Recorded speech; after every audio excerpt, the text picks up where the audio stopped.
Балықтың желбезегі. Ерте заманда Намұрт патша өзін құдаймын деп жариялапты. Ыбырайымның алласын садақпен атып өлтіремін деп елде жоқ алып садақ жасапты. Жебесін 100 құлашқа жететіндей етіпті. Жұртты жинап садақты көкке атпақшы болады. Бірақ ішінен, уа Тәңірім, мен сенің бар екеніңді білемін, бірақ өзімді құдаймын деп айтып қойдым.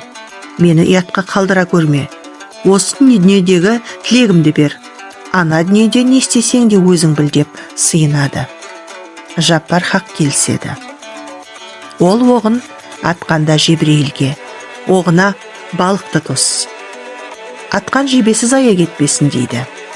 Жебірейілі солай жасайды. Жебе балықтың мойнына тесіп өтеді. Одан қан ағып жерге тамшылайды.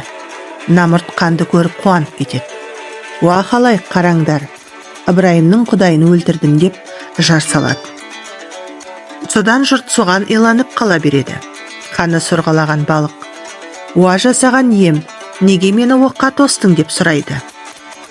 Балық: қайғырма, ақыңды жемеймін, сені адам үшін адалас еттім. Сені кім ауласа да бауыздамай жей береді дейді Алла.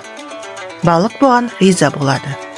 Осыдан бастап ол адал асқа айналады. Желбезегі жебенің орны екен. Қаны сол кезде аққасын сойғанда қан шықпайтын болыпты.